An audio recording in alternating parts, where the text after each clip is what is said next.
why don't we start with Alyssa? Alyssa Cobb Konon is Assistant Commissioner for the City of New York Parks and Recreation, and we just asked her to give a short perspective of how she sees this afternoon's topic of opportunities and limits.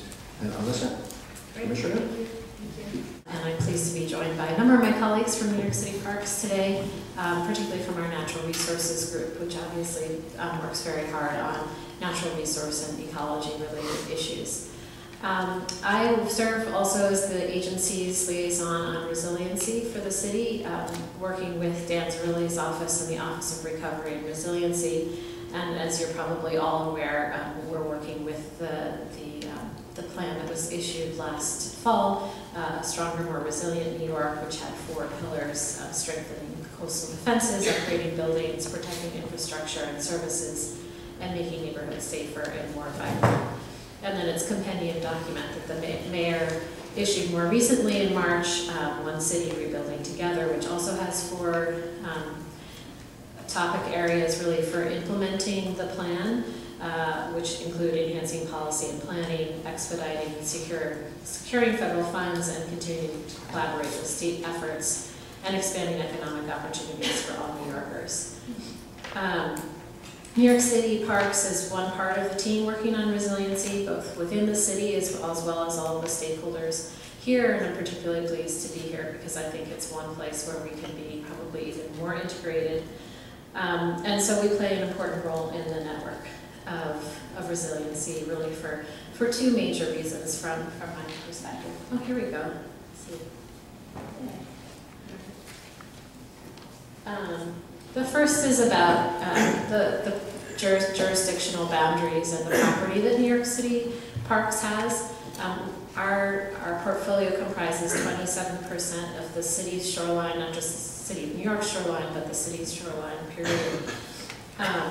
And so all major events like Sandy and the topics that we're talking about today in resiliency really emphasize for us the need to steward our coastline. I'm sure some of the stats that we have up there may be familiar to you, but obviously New York City Parks, along with many other constituencies and agencies across the city, took a pretty hard hit in Sandy, which included that over 5,700 acres were flooded. We took 20,000 trees impacted, waters topped over miles of shoreline, and our total cost for recovery is over $800 million. And I think Dr. Handel mentioned earlier that funding being one of the challenges out there is certainly one of ours, because that's just the cost recovery, not including the cost of sort of resiliency and moving forward. And that is one of our major challenges. One of the other challenges we have is because we have a vast portfolio of really different kinds of typologies of waterfront, that one of the things that we've been focused on most recently is making sure that we have a better baseline understanding of the conditions in New York City. And so most recently we were successful in getting the Office of Management budget for the first time provide funding for us to do waterfront inspections along our entire shoreline, so that we have a systematic way of understanding what our shoreline is, which ultimately is really important for being able to advocate for capital funds.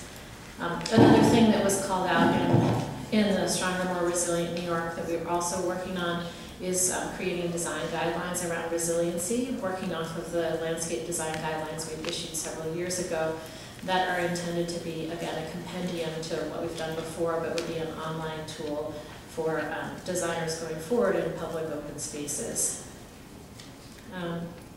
I think that's sort of on the jurisdictional side or property side. The property is vast that we cover.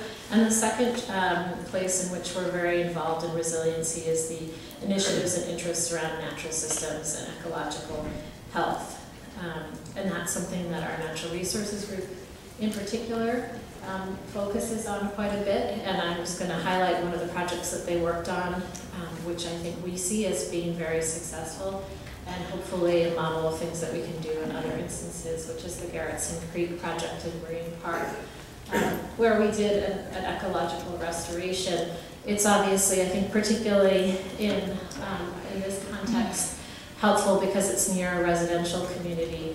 And in this case, one of our highlights on the design side was that the slope was one where we really did build up to the upland in a way that was more robust maybe than shallower examples in other places.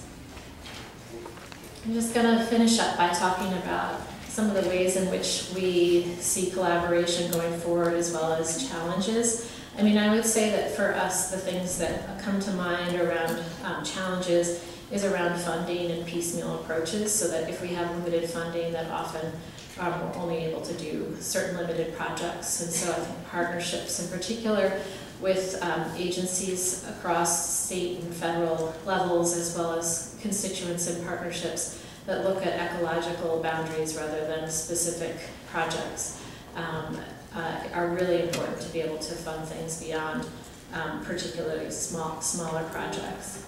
The other thing that I was going to highlight, so that I give the other panelists a chance to speak to, is community engaged planning. We just finished a Rockaway conceptual plan for much of the bay. An example over here is Sunset Cove that we looked at. I know this is on the agenda of many people in this room for many, many years. We looked at that in the context of the rest of the parkland that we owned, which was something we hadn't done before, looking at our recreational facilities in concert with the wetland facilities. And that's something that I think we want to replicate across other major waterfront stretches that we have in Coney Island and Staten Island, where we're working in partnership with the Army Corps, so that our recreational public spaces are integrated into wetland design, really bringing science and communities together at the same place, which I think is one area where we can definitely use improvement. So, stop there.